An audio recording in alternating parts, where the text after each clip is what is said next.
አልሻም ሌላ ሰው ከጎኔ ራሴ ነው ማገኘው። ማንም አያስፈልግም። ሁሉም በልቶ ካጂ ነው። ሁሉም በልቶ መልሶ ይክዳችኋል። ስለዚህ ሰው አያስፈልጋችሁም። እናቴ ለምን ወለድኩት ብላ እስከምትማረርብኝ ድረስ ሰው እንድጠራኝ አልፈልግም። ምንም እንዲያደርግልኝ አልፈልግም።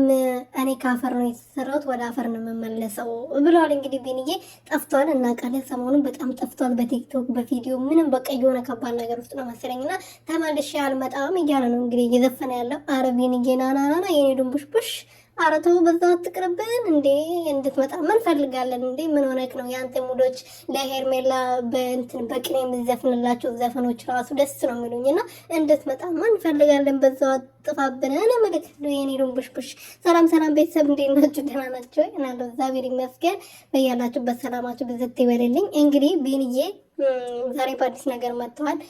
አልሻም ሌላ ሰው ሁሉም ሰው ካጂ ነው እያለ ከአፈር ነው የተሰራሁት፣ ወደ አፈር እመለሳለሁ፣ ስለዚህ ሰውን መካደም አልፈልግም እያለ ነው የመጣው ዛሬና ስለዚህ አትጥፋብና ጠፍተሃል፣ ቻናል ቀዝቅዘዋል፣ ዛሬ ብቅ ትላለህ ብለን እናምናለን። እዩዬ መጥተዋል፣ ፈረንጁም መጥተዋል ነው ብላችሁ